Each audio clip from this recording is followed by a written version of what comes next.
시편 142편 3절에 내 영이 내 속에서 상하면 이제 마음이 상하겠죠. 마음이 상하면 얼굴이 상하고 이제 꼬입니다. 다윗의 엄청난 광야길에서 부르짖은 기도인데요. 그들이 잡으려고 올무를 놓았다고 하는데 그때 다윗의 얼굴은 어땠을까요? 내 영이 상할 때에도 주께서 내 길을 아셨나이다 고백했으니 성령의 얼굴 아니었을까요? 스데반도 다윗처럼 힘든 상황에서 오늘 이렇게 성령의 얼굴을 보여주었어요. 링컨은 나이가 40을 넘은 사람은 자기 얼굴에 책임을 져야 한다 했는데 이렇게 각자 내 얼굴은 어떨까요? 성령의 얼굴일까요? 꼬이고 찌그러진 얼굴일까요? 오늘 성령의 얼굴에 대해서 생각해 봅니다. 성령의 얼굴은 첫째로 증인의 얼굴이에요. 그것은 은혜와 권능이 충만한 얼굴입니다. 8절입니다. 스데반이 은혜와 권능이 충만하여 큰 기사와 표적을 민간에 행하니, 이렇게 성령의 조직 속에서는 성령의 얼굴이 나오겠죠. 자, 성도는 증인으로 부름 받았습니다.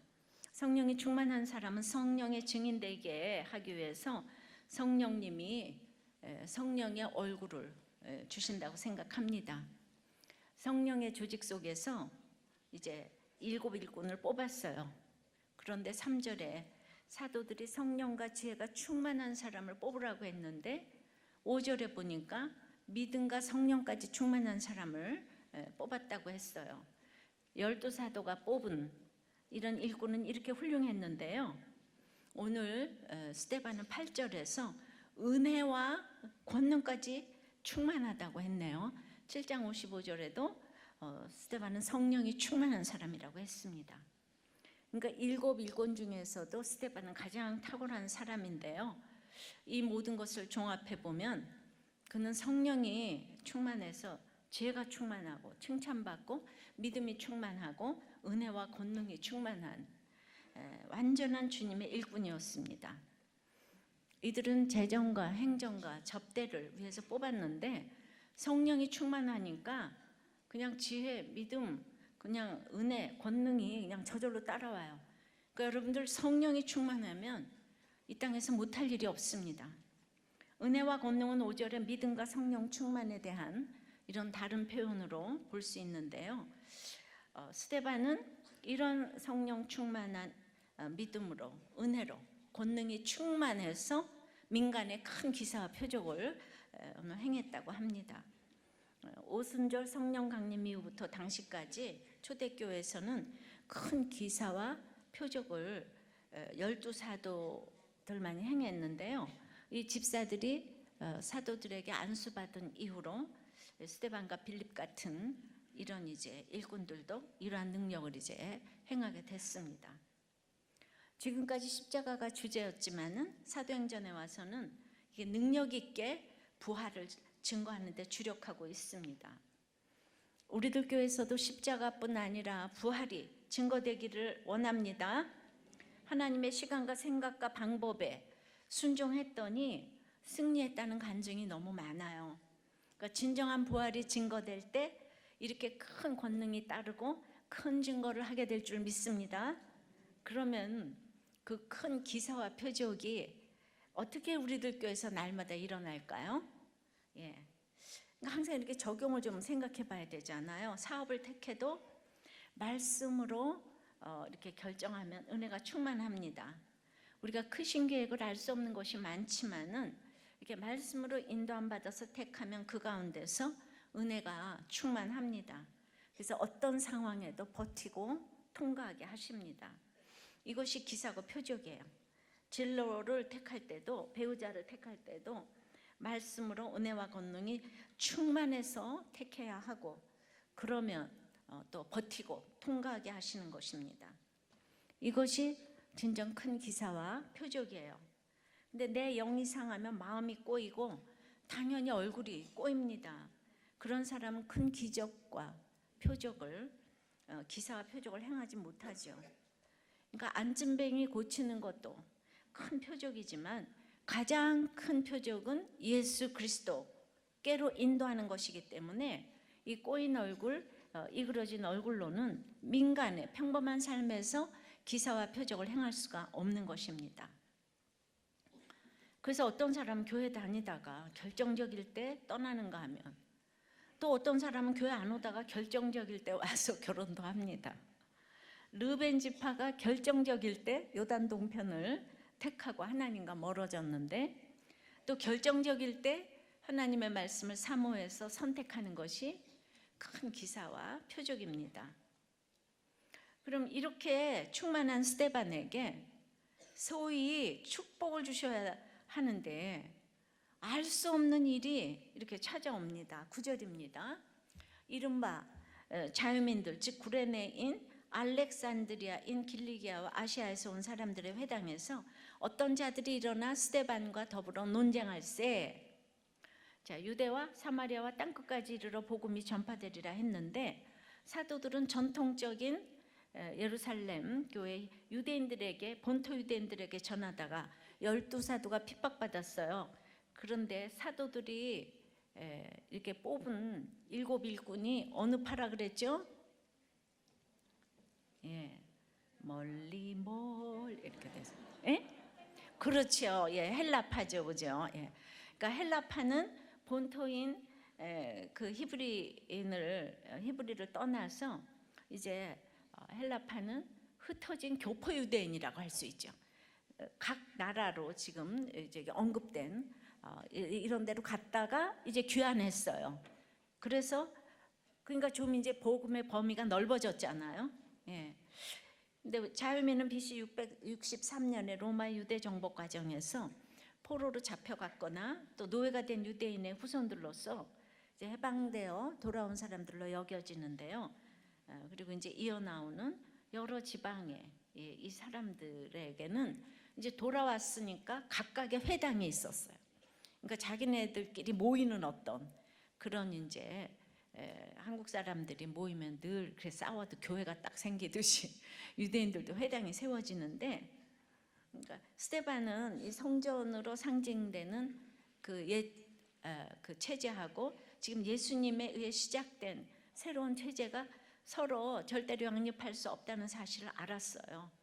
이 예루살렘 교회 지도자들은 이걸 받아들이지 않아요. 참으로 뛰어난 믿음이고 지혜이고 이 통찰이에요.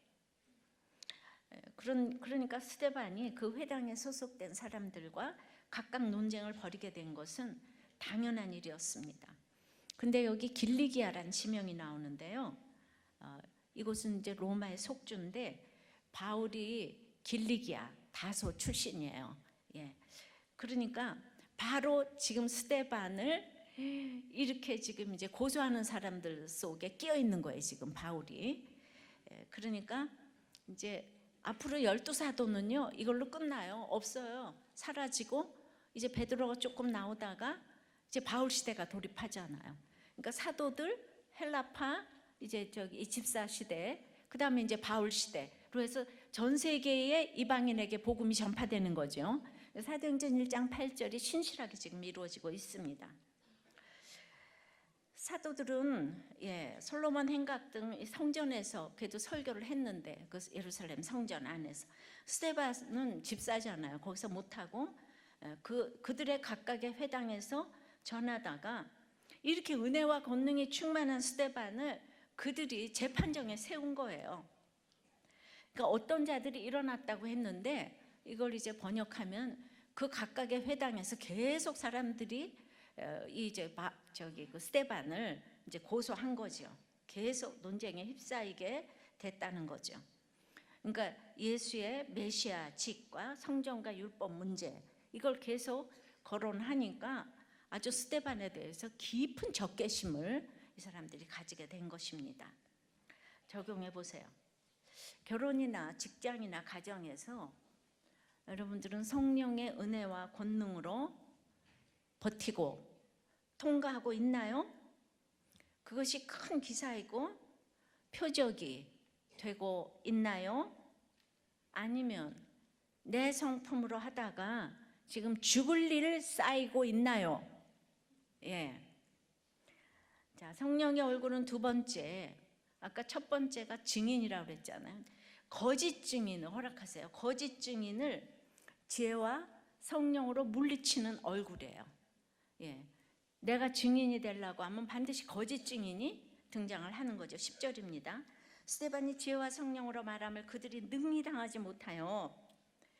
그러니까 사도들이 말씀을 전하고 이 일곱 일꾼들은 행정 재정으로 세웠는데 어떻게 그렇게 말씀을 잘 전할 수가 있을까요? 그러니까 여러분들이 역할을 정해놓았다고 말씀을 전하지 말라는 것이 아니라요, 평범한 사람들의 이야기가 성경의 구속사이기 때문에 이 평범한 평신도의 같은 집사들을 스타로 탄생시키셨어요. 예수가 그리스도라는 확신을 가지고 말하면 당할 자가 없다는 것입니다. 순종하기로 결정한 자를 하나님이 쓰시기 때문입니다. 세례 요한을 잉태한 사가랴의 혀를 주신 분이 오늘 말씀이죠. 금하게도 하시고 풀게도 하세요. 내 입을 열게도 하시고 닫게도 하세요. 누가복음 21장 15절에 내가 너희의 모든 대적이 능히 대항하거나 변박할 수 없는 구변과 지혜를 너에게 주리라 이르셨는데, 증인으로 살고자 하는 사람은 성령으로 인도하시고 충만하게 하시기 때문에 누구도 감당하지 못합니다. 그러나 내가 읽은 성경만 가지고는 이길 수 없어요. 그러니까 지혜와 성령으로 말해야 하는데 모세도 바울도 다 어눌한 사람이죠. 성령의 증인이 되니까 성령님이 책임지시고 말씀을 해주시는데요. 그래서 교회가 고르고 고르는 스데반이 지혜와 성령으로 말함을 그들이 당하지 못했다는 거죠. 십자가는 지혜고 지혜는 타이밍이라고 했습니다. 스데반이 잘나서가 아니에요. 제가 시집살이를 하면서 시어머니도 남편도 너무 무섭게 하는데 제가 무슨 말을 해야 될지 모르겠는 거예요. 그러니 억울하고 슬프고 그런 것이 반복되니까 정말 죽을 일만 쌓였습니다. 그러니 지금보다 제가 훨씬 예뻤지만은 성령의 얼굴이 아니었죠. 그야말로 죽을 상이었어요. 그러니까 이쁜 거하고 성령의 얼굴하고는 아주 다른 겁니다. 지금은 하나님께서 성령의 지혜를 주셔서 저에게 어떤 학위가 없어도 어떤 상담도 집회도 할 수 있게 됐어요. 가서 어떤 말을 해야 되지 이러다가도 가기만 하면 제가 이 증인의 소명이 있잖아요. 그러니까 성령과 지혜를 주시는 거를 제가 온몸으로 이렇게 느낄 때가 정말 너무나 많아요. 그러니까 나를 무시해도 무시를 당하지 않는 것이 있게 되었습니다. 그러면은 이제 어떤 거짓들의 그 증인들의 그 특징이 있는지, 어떤 사람들을 하고 이렇게 논쟁을 했는지, 그 이제 당하지를 못하니까 이 스데반의 그 말함을 그들이 능히 당하지를 못하니까 매수한 자들이 나옵니다. 11절에요. 사람들을 매수하여 말하게 하되 이 사람이 모세와 하나님을 모독하는 말을 하는 것을 우리가 들었노라 하게 하고 매수한 자들. 그러니까 이제 돈으로 음모를 지금 이제 꾸미는 거죠. 모세를 모독했다는 것은 율법을 모독했다는 말인데 이 사람들이 자꾸 이렇게 거짓 증인을 세워서 이렇게 거짓말을 하게 되면은 거짓말 한 번 하고 계속 하면요 사람들이 거짓말을 믿게 돼 있어요. 그리고 그거를요 한 번 이렇게 딱 하면 그게 이제 프레임이 되는 거예요. 근데 그거를 이제 바꾸려고 수십 명이 달라들어도 한 번 그렇게 계속 거짓말을 계속 말하면은 그것이 이제 다 믿게 돼 있는 거예요. 그러니까 누가 내 욕을 한다고 알려주면 제가 이제 마음이 무너지지 않습니까? 근데 그걸 매수하여 말하는데 사람들은 그걸 모르잖아요. 그런데 이 사람도 교회 다니는 사람들이잖아요. 그러니까 이 성경하고 거짓말하고 섞어서 말하면 그게 더 효과가 있다는 거예요. 거짓말만 하는 사람보다는. 그리고 어디서건 지금 실세는 예루살렘 대제사장이잖아요. 거기 이런 장로들. 이러니까 어디서건 최고의 권력을 가지면 과거의 죄가 다 덮어지잖아요. 그러니까 권력의 맛을 보면은 이거 놓지를 못한다고 합니다. 그러니까 인생에 이 우리나라 역사도 그렇고 불행한 역사가 지금 계속되고 있는 거예요.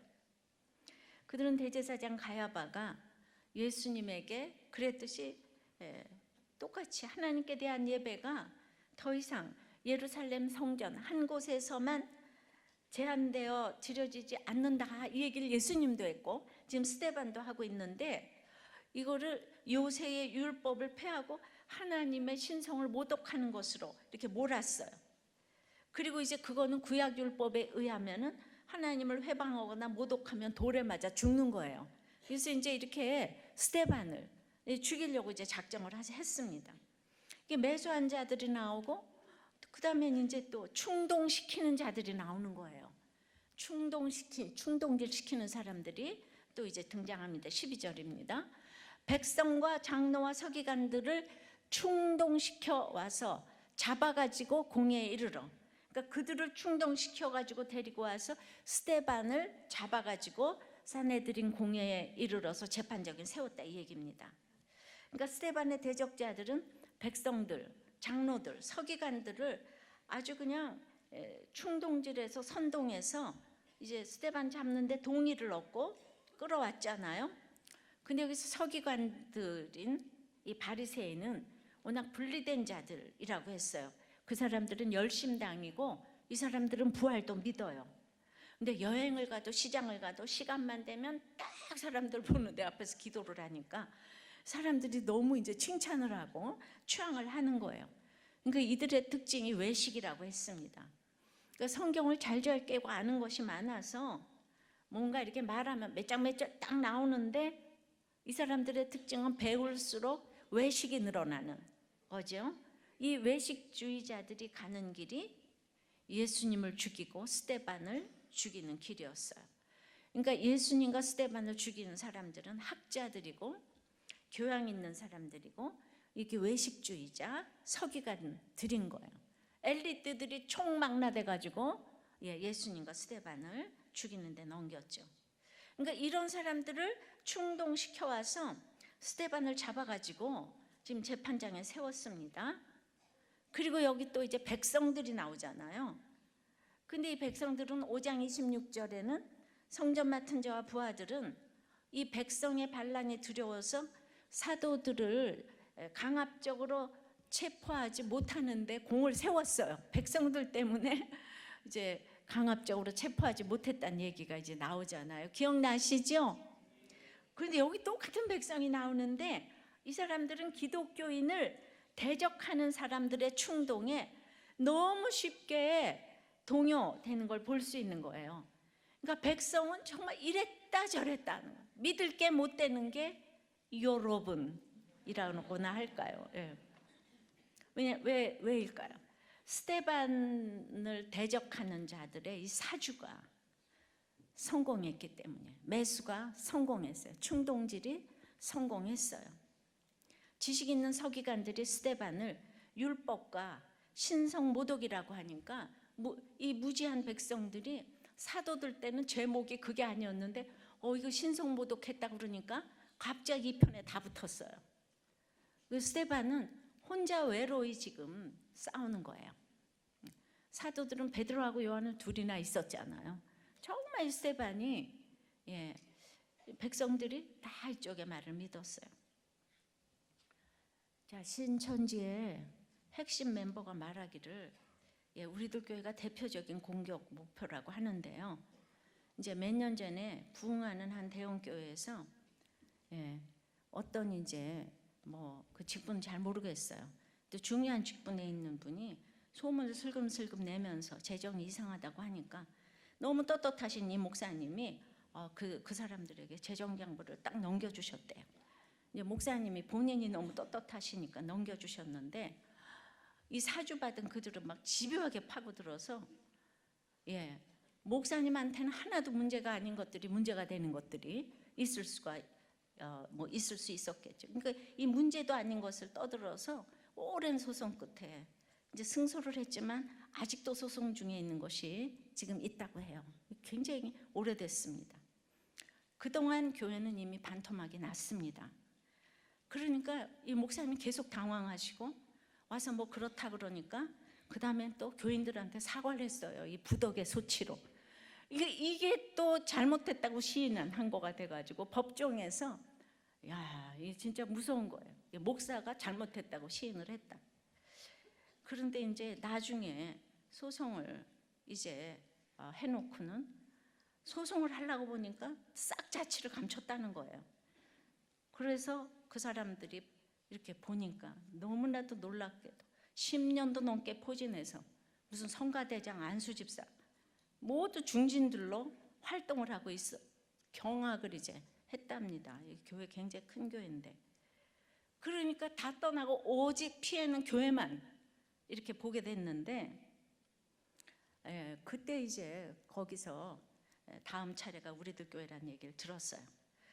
저는 이런 이단들의 사주가 성공할까, 진짜 그렇게 우리들 교회는 성공 못할 거야 이런 생각을 했지만은 제가 그냥 딱 암이 걸렸어요.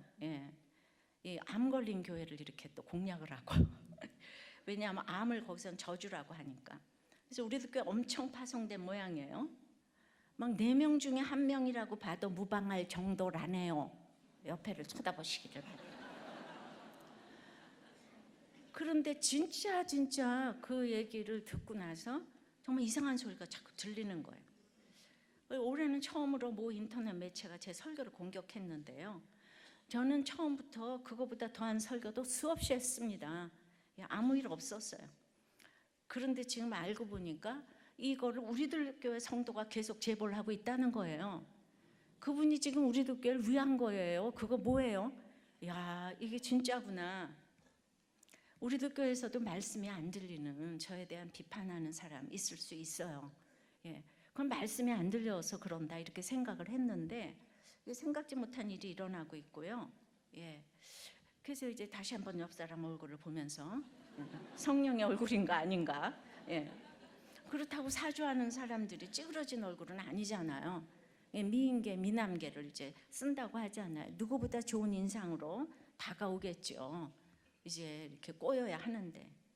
근데 나중에 보면 이제 깜짝 놀랄 중진들이 매수당하고 충동질 당했다고 하죠. 그러니 어떻게 분별하겠습니까? 사도 바울이 서신사마다 이단 영지주의에 대해서 경고를 했는데 이게 나와는 상관없는 일인 줄 알았어요.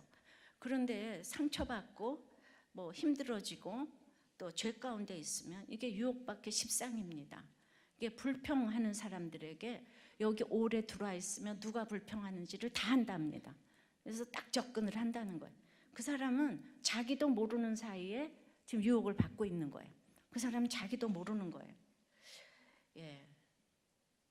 이런 설교를 하게 되리라고는 정말 생각도 못한 일인데, 그런데 이단도 아는 게 있는데요.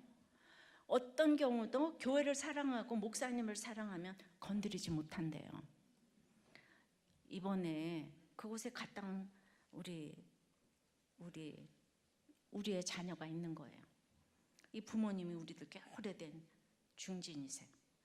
근데 지금 2, 3년이나 깜짝같이 모르는 거예요. 그러니까 여기도 지금 그런 사람이 얼마나 있는지 모르겠어요. 왜 거기 가가지고 이 아이가 왜 우리 부모님은 이끌지 않냐. 부모님들도 지금 어렵고 힘든 환경에 있기도 하셨는데, 그랬더니 그 사람들 하는 얘기가 너희 부모는 너무 목사님을 사랑하고 교회가 절대적이기 때문에 건드릴 수가 없다 그랬대요. 이건 팩트입니다. 잠잠해지면 이제 간증 한번 시키고자 합니다. 이 아이가 기적같이 나와서 교회를 왔는데 이 수요 예배에 자기를 찾으러 신천지에서 와 있더라는 거죠. 그게 요즘 얘기입니다. 그래가지고 도대체 여기 몇 명이나 앉아 있는 겁니까? 제가 우리들 교회가 지금까지 건재한 것은 정말 하나님의 은혜라고 생각합니다. 호시탐탐 누리고 있는데 인터넷 매체로 이메일로 담임 목사님 저에게도 집요하게 메일을 보냅니다. 사역자들 평촌지기에게도 계속 보냅니다. 그러니까 다 들어가서 공개가 돼 있으니까 그런 이름으로 저한테 무슨 뭐 아무개 목사가 보냅니다. 목사 이러면서 열어보게 만들지. 읽으면 안 됩니다. 읽고 있는 사람들 스팸 처리해야 돼요. 나중에 깜짝 놀란다니까 이미 혹시 유혹된 분들이 있을지도 모르겠어요. 그 자매가 돌아온 건 기적인데요. 정말 교묘하게 계속 이상한 말로 10년을 이렇게 공략을 하면요, 이게 거짓 증인이 되어서 이제 정말 사주하면 넘어가지 않을 사람이 없습니다. 이단이 진짜 무섭죠. 불꽃 같은 눈으로 살펴야 하는데, 이 자매가 왔다가요, 온 식구가 지금 교회 못 나오고 있어요. 무서워서. 제가 그러니까 이 설교를 안 할 수가 있겠습니까? 그 신천지 사람 보고 지금 놀라가지고요, 못 나와요. 이거 도대체 이거는 우리나라는 어떻게 이거를 해야 되죠? 그래가지고 지금 말이에요, 이렇게 뻐젓이 저한테 신천지에서 편지 보냈잖아요. 담임 목사한테. 이거 이번 주에 보낸 거. 그래가지고 제발 담임 목사님, 진정으로 하나님을 믿으신다면 말씀 기준으로 교회도 교단도 살펴보시고 뜻을 깨닫고 진리 앞으로 나오기를 간절히 기도드립니다. 그리고 지금 각종 제책, 큐틴 뭐 다 사칭하잖아요. 지금 아주 큐틴 똑같이 해놨어요. 그러니까 우리들 교회 교인들 많이 데려가면 승진 1호라고 하잖아요. 그리고 이제 정말 이제 암이 걸리고 또 제가 늙었잖아요. 1호야. 그러니까 제가 그냥 어떻게 빨리 그만두기를 이제 너무 이제 바라서 제가 이 성령 화장품 바르고 불로장생 할 거니까 염려하지 마세요. 그러니까 상상하지 못했던, 근데 우리가 이렇게 뭐가 없고 이러면은 유혹받기 쉽잖아요. 죄 가운데 빠지면 그걸 인정해 주는 곳으로 가고 싶었잖아요.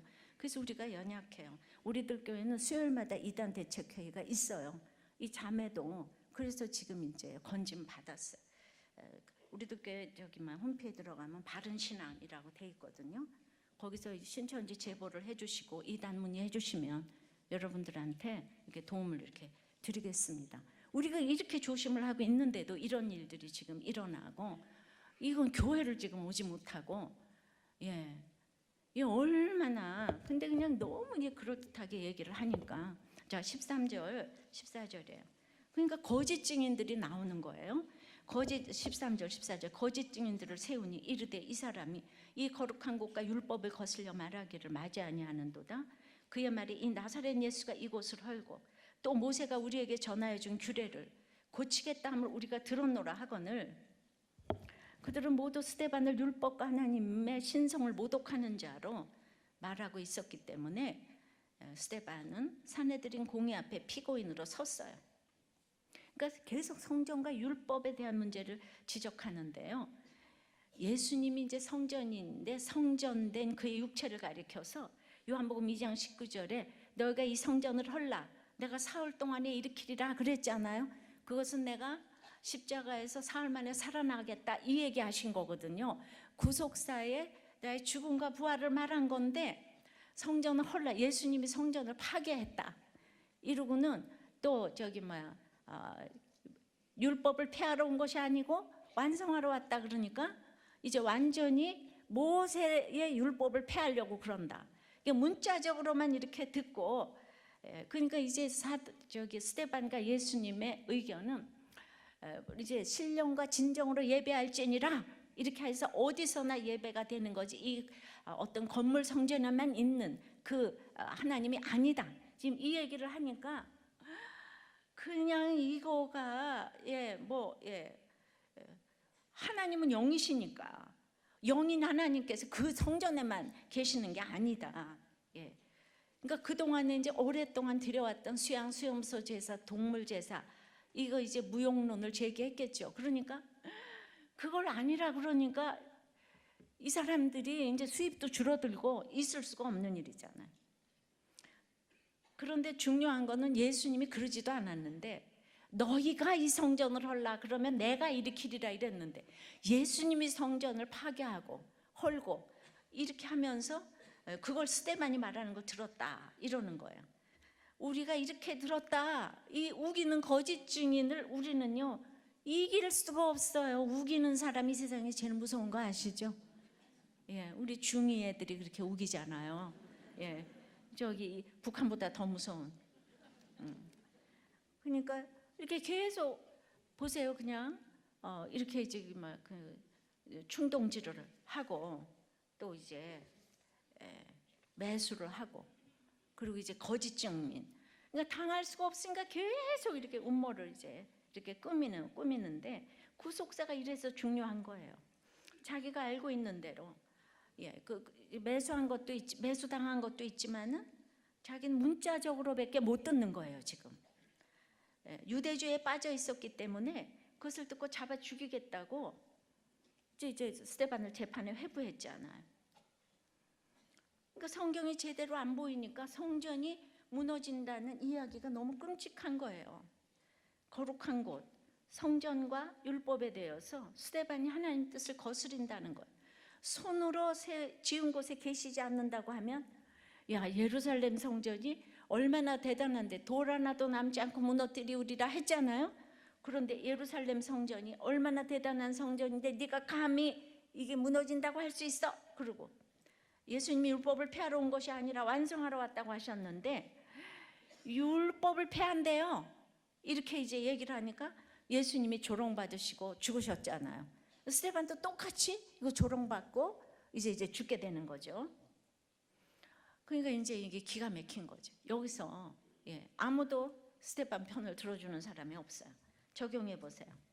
매수한 자들, 충동시키는 자들, 거짓 증인 중에 여러분은 어떤 자입니까? 여러분들의 어떤 일을 성공시키기 위해서 매수하고 충동시키고 거짓말한 적 있으세요? 없으세요? 있어요? 없어요? 그렇죠. 그러니까 우리가 다를 게 없는 거지 이 사람들하고. 근데 내가 한 거 생각해보고 그럼 내가 당했을 때는 어떤 지혜와 성령으로 이 거짓 증인을 물리치신 적이 있는지요? 그러더라고요. 목장에서 처방받았을 때 이 거짓 증인들을 물리쳤다고. 목장에서 하라는 대로 하니까 그렇게 됐다. 누가 얘기를 하더라고요. 그러니까 이제 내가 증인이 될 때는 은혜와 권능이 충만한 얼굴로 가서 표적과 기사를 막 베풀고 그 다음에 내가 살고 그죠?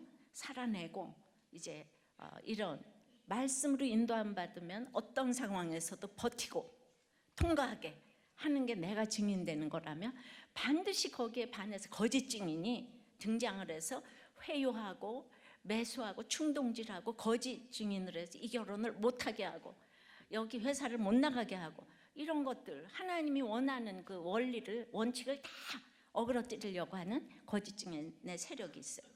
그럼 성령의 얼굴 세 번째는 그러므로 이제 하나님이 증인이 되어 주시는 얼굴로 살아야 되는데 그것이 바로 천사의 얼굴 같다는 거죠. 내가 어떤 경우에도 그러니까 내가 증인이 되어서 사는 사람은 하나님이 증인이 되어 주시는 그 얼굴이 돼야 돼요. 15절입니다. 공회 중에 앉은 사람들이 다 스데반을 주목하여 보니 그 얼굴이 다 같이 천사의 얼굴과 같더라. 거짓 증인들이 모두 공격을 하니까 아무리 기다려도 이 대제사장들과 이 장로들, 이 서기관들이 안 변하잖아요. 그러니까 기다려도 안 되니까 예수님도 이 성전을 너희가 헐라 내가 일으키리라. 육이 무너져야 영이 세워지니까 야 무너지는 것밖에 길이 없다. 그러니까 이 사람들이 또 이 기복적이니까 이제 죽이려고 예수님과 스데반을 죽이려고 하죠. 세상에서도 내 자녀를 너무 사랑해서 공부를 하도 안 하니까 말하다 안 되니까 야 너 떨어져야 정신 차리겠냐 이러니까 말 안 듣다가 그 얘기는 벌떡 일어나가지고 부모가 돼가지고 나보고 떨어지라고. 아이고 그렇게 저주하냐? 내가 당신을 부모라고 부르지도 않겠다. 어디서 많이 듣던 얘기야 지금. 지금 이게 이해가 딱 잘 되죠, 그죠? 예수님 우리를 사랑해서 너희가 헐라 내가 일으키리라. 이 대단한 예루살렘 성전도 지금 이걸 성전 우상 삼으면 안 된다. 그런데 그럴 때 죽이려고 하는 사람들 앞에서 얼굴이 천사와 같지 않으면 안 되는 거예요. 부모가 야 떨어져야 정신 차리겠냐? 이거는 천사 같은 얼굴인가요? 아닌가요? 이거 적용을 잘 하시오. 이거 천사 같은 얼굴이 아니에요. 왜 대답이 안 나와요?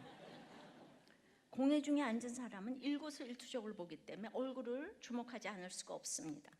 숨이 안 쉬어지는 환경에서 천사의 얼굴을 해야 예수가 증거되지 않겠습니까? 죽일 수밖에 없고 죽을 수밖에 없는 환경이 왔을 때 천사의 얼굴을 해보이면 예수가 딱 증거되는데 그 좋은 기회를 여러분들이 너무 자주 놓치는 거예요. 실수하고 잘못했을 때 이렇게 천사의 얼굴을 해야 예수를 전할 수가 있는 거예요. 그런데 무너지지 않으면 안 된다고 하니까 이제 무너지는 사건이 왔는데 그때 내가 천사의 얼굴을 해야 여러분들의 인생이 짠하고 이제 다 빛나는 거예요.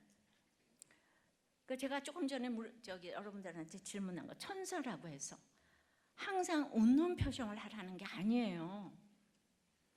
사랑으로 말하는 표정이 천사의 표정이에요. 화를 내도 천사의 표정이 있고 우아해도 사단의 표정이 있어요. 어렵죠? 그러니까 아까 엄마의 말은 천사인가요? 아닌가요? 아이고 어려워라. 그러니까 저 사람을 예수 믿게 해야 되겠다 하는 표정은 정말 속으로는 화가 안 나는 거예요. 근데 대적하는 세력은 내가 무슨 표정을 해도 비난하고 나옵니다. 우아해도 화를 내도 욕합니다. 그러면 그냥 그런가 보다 하고 지나가는 것이 순교자의 길이에요. 말세의 순교는 뭐라고요? 혈기 안 내는 것이라고 했잖아요. 단호하게 이야기할 수 있어도 그 속에 혈기가 들어가 있는가 아닌가가 중요한 것입니다. 어쨌든 이런 사람을 이기는 길은 천사의 얼굴입니다. 무슨 말을 들어도 얼굴이 선한 거예요. 천사의 얼굴로 설교를 하다가 죽으면 그 안이 좋겠습니까? 근데 사도들도 못하는 이 순교를 지금 스데반이 하잖아요. 스데반이 이 얘기하고 이제 순교하는데 왜 우리들 교회 이런 일이 왔나? 나보고 순교하라고 그러시나? 정말 내가 비장한 마음으로 오늘 이 얘기를 하는 거예요. 지금 우리들 교회에 대해서 그렇게 어쩌고저쩌고 얘기를 하시면 누가 좋아하겠어요? 우리들 교회 같은 교회는 제가 생각하기에 좋은 교회라고 생각해요, 정말. 그러니까 근데 이렇게 저렇게 해서 막 제보하고 이러고 하시면 그건 누가 좋아하겠냐고요. 그러니까 7장 1절에 대제사장이 이르되 이것이 사실이냐? 2절에 스데반이 이르되 여러분 부형들이여 들으소서. 우리 조상 아브라함이 하란에 있기 전 메소포타미아에 있을 때 영광의 하나님이 그에게 보여. 이러면서 대제사장이 막 옥박지르면서 물어보는데 스데반은 부형들이요 하고 형제의식을 가지고 그 사람을 높이는 거예요. 부형들이 뭔가 하면 brothers and fathers. 지금 이렇게 이러고 있는데 누구 굉장히 높이는 거잖아요. 아버지라 그러고 형제의식을 가지고 친밀하게. 바로 이게 천사의 얼굴인 거죠. 구원 때문에. 그리고 아브라함부터 성경 이야기를 쭉 하는 거예요. 그러니까 내 이야기를 하기 전에 꼭 성경 이야기로 시작을 해야 합니다. 목장에서도 나누기 전에 그래서 꼭 말씀 가지고 나눠야 되고 말씀 한 절마다 몇 사람씩 나누면 그 말씀이 이렇게 기억에 남아있게 돼요. 지난번 성령의 조직도 가지고 제가 아까 기도를 했잖아요. 그죠? 성령의 조직은 원망이 방시 있다. 말씀을 제쳐놓지 말아야지 된다. 이렇게 이제 형제의식이 있어야 된다. 말씀과 기도에 힘써야 한다. 질서가 있어야 한다. 제자를 키워내야 한다. 이게 가지고 나눔을 하면 그 다음에 와서 얘기하면 기억이 딱 나잖아요. 이게 실력이에요. 그러니까 천사의 얼굴은 말씀의 인도를 받는 얼굴입니다. 근데 스데반이 이렇게 은혜로운 설교를 했지만은 이 사람들이 한 명도 못 알아듣는 거예요. 우리 집에도 교회도 못 알아듣는 사람이 많아서 그래서 이런 일이 일어날 수가 있지만은 한 사람도 못 알아듣는 그 사람들은 다 엘리트잖아요 지금. 대단한 안타까운 상황이었어요. 여기서 천사 같은 얼굴을 보이기가 쉬운 일이 아닌 거죠. 그러나 저는 오늘 이 설교를 하는 게 천사 같은 얼굴을 보이는 거라고 생각합니다. 저는 워낙 다 전공법으로 나가니까, 원칙으로 나가니까. 뭐 이게 시시할 일입니까? 우리들 교회 지금 좀 무서워서 지금 교회를 못 나오는 사람이 생겼는데, 방송을 보니까 부모가 이혼을 하면서 아이를 할아버지에게 맡겼는데 이 11개월 된 아이가, 우리 손녀가 지금 이제 두 돌이 지금 이제 지났는데 11개월이라니까. 내가 이제 막 닿잖아요. 지금 그 아이가 배가 고프다고 해도 할아버지가 때리고, 고집이 세다고 하면서 때리고, 유아용품도 아무것도 없이 그 더러운 곳에서 키우면서 술까지 먹이는 걸 봤어요. 대한민국 한복판에서 그렇게 사는 사람이 있더라고요. 정말 불쌍한 사람이 많은데 그 할아버지는 아이를 맡은 게 저주인데, 그런데 이제 기가 막힌 건 말이죠. 그 11개월 된 아이가 취재팀이 아무리 오라고 해도 그 악한 할아버지 품만 파고드는 거예요. 그러니까 우리 애들은 엄마 아버지가 아무리 악하고 못됐어도 지 엄마 아버지밖에 모른다니까요. 아빠가 악한지를 몰라요. 그런데도 엄마 아빠 품만 파고들어요. 그러니까 어떤 경우에도 이혼하시면 안 되는 거예요. 다 그 슬픔에 간증을 하잖아요. 내가 알았으면 안 했을 텐데. 아이 아빠는 또 가끔 들러서 온 집안을 때려부수고 가는 거예요. 공부를 하면 뭐합니까? 우리 가운데 다 이런 일이 일어나고 있어요. 아브라함이 갈대아우르를 떠나지 못하다가 아버지가 죽은 후에야 떠났어요. 상처가 대물림되지 않고 끊어져야 하는데 이게 상처가 왕노릇하는 가정과 사람이 그렇게 많은 거예요.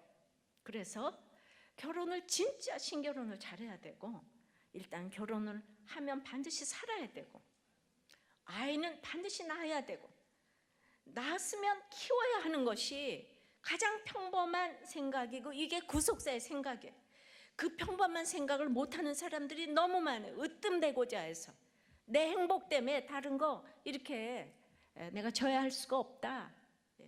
그런 사람들 때문에 우리가 말씀을 가지고 구제와 섬김과 봉사를 하는 것이 바로 천사의 얼굴인 거예요. 모든 거 하기 싫죠. 그렇죠. 결혼도 누가 하랬어요? 하지 말라고 했는데 했잖아요. 그러면은 하기 싫어요. 그래서 이미 했어요. 그래도 하기 싫어요. 목장 가서 외치면서 하세요. 목장 가서 하기 싫어하면서도 하고, 살기 싫어요 하면서도 목장 가서 살기 싫다고 외치고 사세요. 가기 싫어요. 목장도 가기 싫은데 가기 싫다고 외치면서 가는 게 천사의 얼굴입니다. 바로 이게 천사의 얼굴이. 아직 100%는 못 되어도 영혼 구원을 위해 애통할 때 진심을 나타내는 얼굴이 될 것입니다. 원망으로 이 자리에 왔다면 내 얼굴이 천사와 같이 되게 해달라고, 세상의 모든 욕심을 내려놓게 해달라고, 성령이 임하게 해달라고 기도를 해야 합니다. 어머니의 천사 같은 성령의 얼굴로 인해 미국의 대통령이 된 링컨의 말이에요. 내가 성공을 했다면 오직 천사와 같은 어머니의 덕이다. 내가 대통령이 된 것은 나의 어머니가 준 성경 때문이었다. 나는 노예가 되고 싶지 않은 것처럼 주인도 되고 싶지 않았다. 나는 어릴 때 가난 속에서 자랐기 때문에 온갖 고생을 참으며 살았다.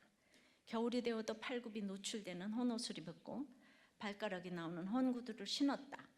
그러나 소년 시절의 고생은 용기와 희망과 근면을 배우는 이 하나님의 은총이었다. 영혼과 위인은 모두 가난 속에서 태어났다. 성실 근면하며 자신의 일에 최선을 다한다는 정신만 있으면 가난한 집 아이들은 반드시 큰 꿈을 이룰 수 있다. 헛되이 가난, 빈, 고를 슬퍼하지 말고, 역경을 맞아 울기만 하지 말고 미래의 밝은 빛을 향해 분투 노력하며 성공을 쟁취해야 한다. 아멘. 그러니 부자이고 성품이 좋아서 천사의 얼굴이 아니고 성경을 주신 어머니의 얼굴이 천사의 얼굴과 같은 이 성령의 얼굴인 거예요. 링컨 어머니가 성품이 좋았는지 안 좋았는지 그건 몰라요. 그분 배움이 없어요. 예, 도우미 하신 분이에요. 그러니까 그 사람이 악하고 좋게 다 떠난 성경 갖다 주니까 이게 천사의 얼굴이에요. 성경을 보라고 하는 그 마음 있죠? 그게 성령의 얼굴이고 천사의 얼굴입니다. 우리 교통사고로 돌아가신 어머니의 마지막 얼굴이 천사 같은 얼굴이었어요. 문자적으로. 우리 아버지는 그때까지 교회 안 나오셨어요. 근데 저런 얼굴 보고 안 믿으면 이건 말이 안 된다 하면서 그 주일부터 교회 나오셔서 한 번도 안 빠지고 나가셔서 장로가 되셨어요. 그냥 엄마가 마지막에 구원의 표정하고 간 거 이렇게 맞습니다. 세례요한은 소반에 목이 잘려 죽었어도 그건 성령의 얼굴이고요.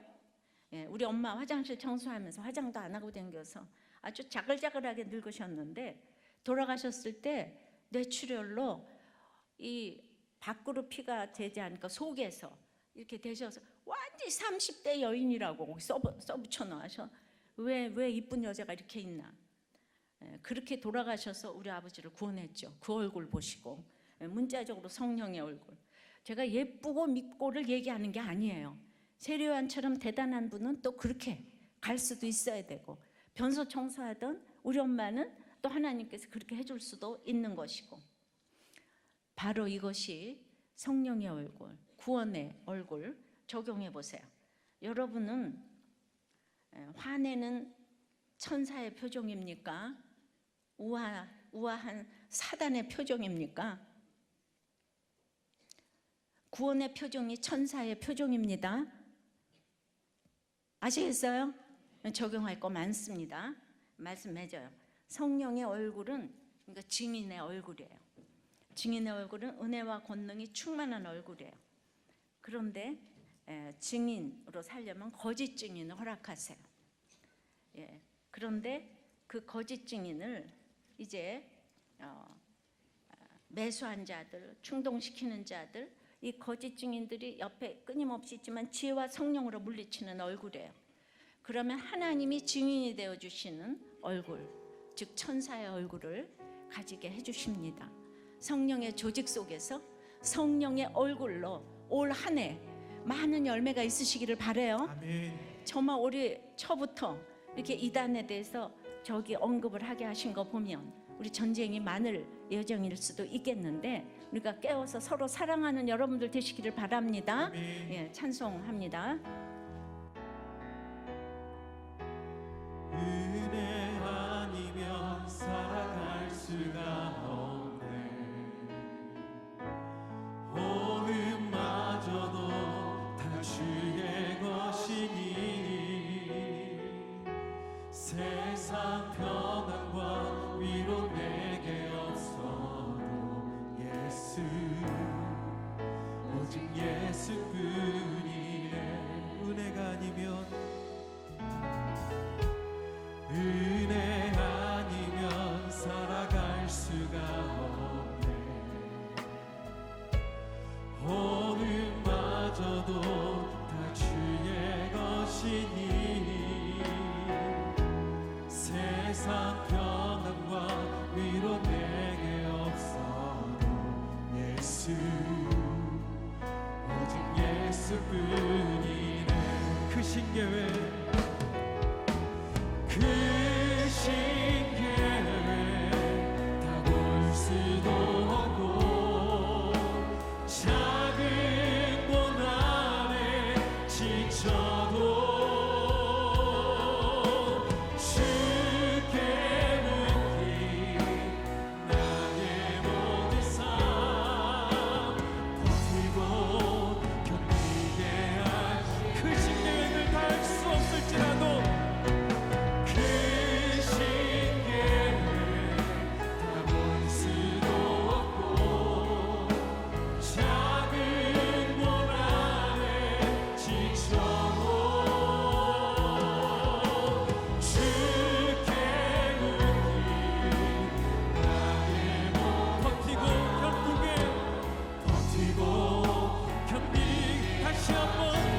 크신 계획을 할 수 없어도 크신 계획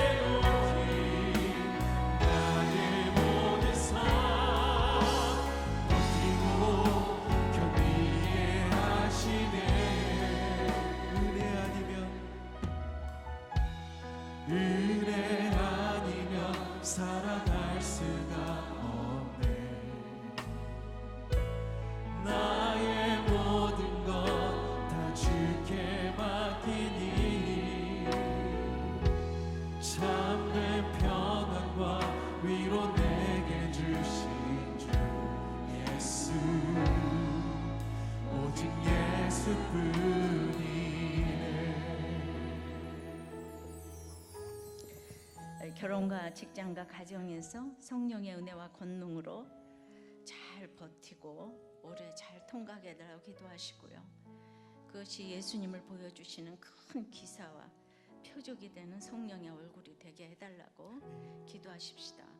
우리에게 끝없이 거짓 증인이 그렇게 살지 말라고 매수 당한 자들과 충동시키는 자들과 거짓 증인들이 끊임없이 와서 우리를 교란시킵니다.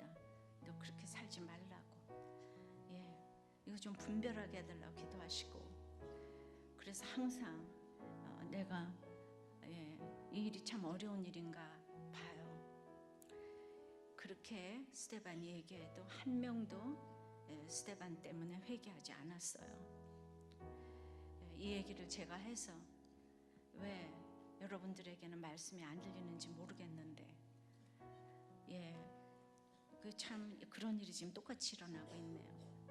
그래도 천사의 표정 같았다는 스데반처럼 구원의 표정으로 주께 인도하게 해달라고, 하나님이 증인이 되어주시는 성령의 얼굴이 되게 해달라고. 낙태법은 올해 2020년 말에 그때 이제 다시 이렇게 결정한다고 하잖아요. 올해 마지막인데 우리는 뭐 큰일 못 하잖아요. 그러니까 이 계속 기도를 해주시기를 바라고, 2020년을 주님께 맡기고 성령의 얼굴로 수많은 사람을 주께 인도하기를 원합니다. 아멘. 다 같이 주님 부르고 기도하겠습니다. 아버지, 새해 복 뒤에 이렇게 성령의 얼굴을 가르쳐 주시니 감사합니다. 주님, 주님의 증인이 되어서 예수는 그리스도라고 고백하면서 30몇 년을 한결같이 살아오게 하신 것을 감사드립니다. 참으로 은혜와 권능이 저에겐 없지만은 이렇게 마음만 먹어도 주님께서 그 증인의 사명을 감당케 해주셔서 끊임없는 기사와 표적을 보여주셔서 예수 그리스도께로 인도하게 하신 것을 감사합니다. 근데 끊임없는 거짓 증인이 그것은 아니라고, 매수당한 자도 있고 충동질하는 자도 있고 거짓 증인이 아니라고 하는 그 수많은 산을 넘고 여기까지 왔는데, 문자적으로도 우리들 교회 이렇게 있다고 합니다. 주님, 왜 그들은 여기 오랫동안 와서 들으면서도 이 말씀이 안 들릴까? 너무 안타깝지만은 오늘 말씀에도 스데반의 얘기를 들은 사람이 한 명도 없는 걸 생각하며, 제 얘기를 듣고도 한 명도 안 듣는다면 어떡하나 하는 안타까움이 있지만, 제가 오늘 감히 이 성령의 얼굴로 정말 돌아오기를 원해서 이렇게 말씀을 드렸습니다.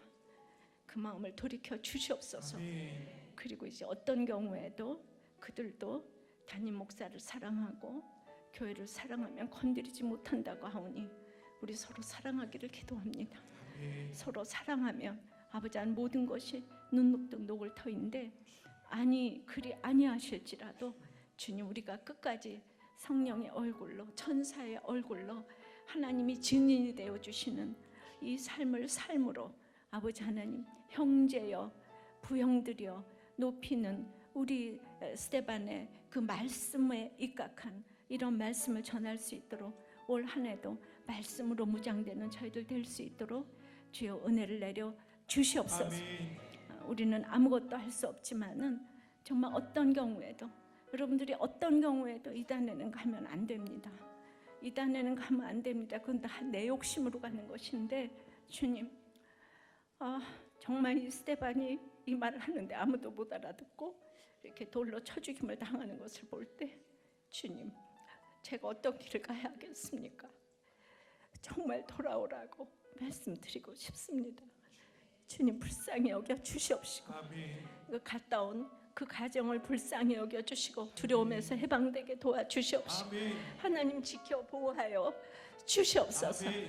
낙태법, 또 차별금지법, 이건 아무것도 아닌 것 같아도 하나님 우리의 기도를 들어 응답하여 주셔서 아멘.